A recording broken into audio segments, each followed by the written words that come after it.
Hey everyone! Did you know that toxic people can have a seriously negative impact on your mental health? Research shows that just one toxic relationship can increase your stress levels, lead to anxiety, and even affect your overall happiness. Crazy, right? But here's the good news. Dealing with toxic people doesn't have to be complicated or exhausting. In fact, today, we're going to dive into a powerful Buddhist and Zen story that offers simple yet profound wisdom on how to handle toxic individuals with grace and ease. Trust me, by the end of this video, you'll feel more empowered to protect your peace and well-being, no matter who you encounter. We've all encountered toxic people, haven't we? Whether it's that one co-worker who constantly undermines you, a friend who's always negative, or a family member who thrives on drama, dealing with them can be exhausting. These interactions leave you feeling drained, frustrated, and sometimes even doubting yourself. So, what's the deal with toxic people? Why do they affect us so much? And more importantly, how can we stop letting them take a toll on our mental and emotional health? That's what we're here to unpack today. Let's start by defining what makes someone toxic. Toxic people exhibit behaviors that are harmful to those around them, often through manipulation, negativity, or control. They can leave you feeling emotionally exhausted, confused, or anxious after spending time with them. Sometimes their toxicity isn't immediately obvious. They might mask it with charm or friendliness at first. But over time, their actions reveal a pattern of behavior that drains your energy and happiness. The problem is, toxic individuals can be difficult to avoid completely, especially if they're part of your everyday life, like a colleague or family member. That's why it's crucial to learn how to protect yourself while maintaining your inner peace. Here's where Buddhism and Zen philosophy come in. Both of these ancient traditions have valuable lessons about managing difficult relationships, and they're rooted in practices like mindfulness, non-attachment, and compassion. One Zen story, in particular, offers a powerful lesson in how to deal with toxic people without getting swept up in their negativity. The story goes like this. A Zen master was sitting in meditation when a man came up to him, shouting insults and harsh words. The Zen master remained calm and didn't respond to the man's outburst. After a while, the man, frustrated by the master's lack of reaction, asked, "Why aren't you saying anything? Why aren't you getting angry?" The Zen master calmly replied, "If someone offers you a gift and you do not accept it, who does the gift belong to?" The man thought for a moment and said, "It would still belong to the person offering it." The Zen master smiled and said, "Exactly. In the same way, if I do not accept your anger, it remains with you." This simple yet profound story holds a key lesson for dealing with toxic people. You don't have to accept the negativity they offer. Just like the Zen master chose not to accept the man's anger, you have the power to choose how you respond to toxic behavior. Their negativity only affects you if you let it. This doesn't mean you ignore or tolerate bad behavior. It means you protect your own energy by not allowing their actions to dictate your emotional state. So, how can we apply this Zen wisdom to our everyday interactions with toxic people?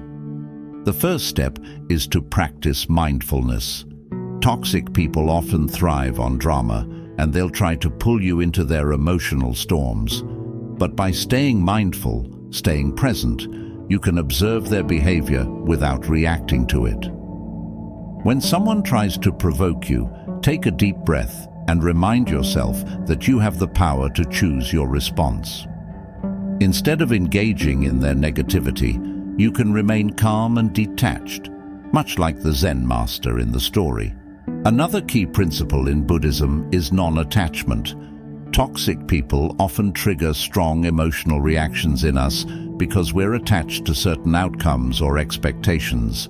Maybe we want them to change, or we feel responsible for fixing the situation. But Buddhism teaches us to let go of attachment, especially when it comes to things we can't control. You can't change a toxic person, but you can control how much influence they have over your emotional well-being. By letting go of the need for them to behave a certain way, you free yourself from the frustration and disappointment that often come with dealing with toxic individuals.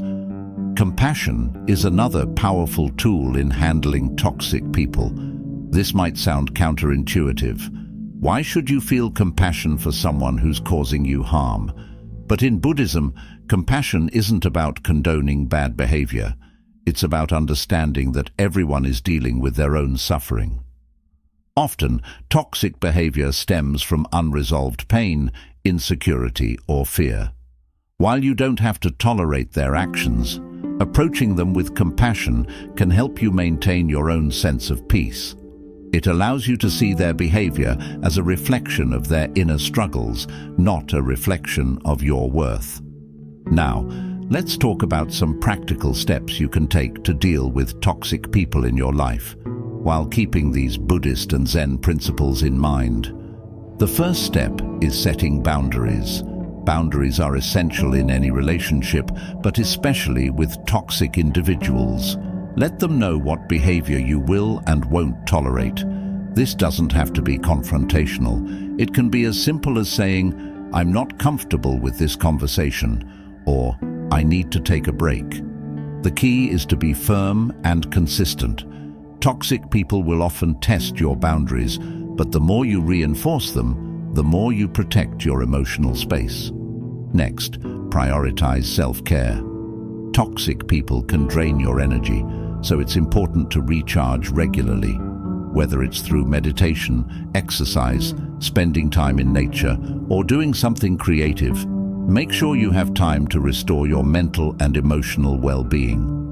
Buddhist teachings emphasize the importance of taking care of your own mind and body so that you can show up as your best self, even in challenging situations. Lastly, know when to walk away.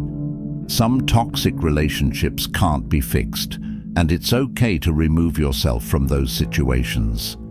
This can be difficult, especially if the toxic person is someone close to you, like a family member or longtime friend.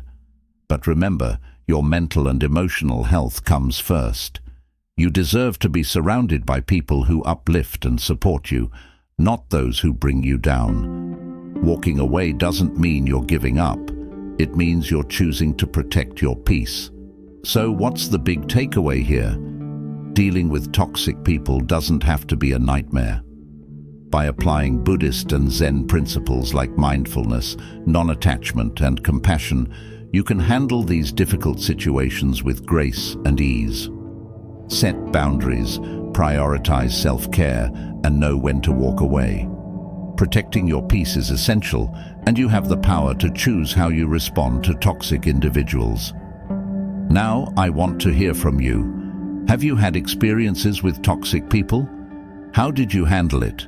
Drop your stories in the comments below. I'd love to hear about your journey. And if you're looking for more tips on personal development and mindfulness, be sure to check out my next video. Let's keep growing and supporting each other. Thanks for watching, and I'll see you in the next one.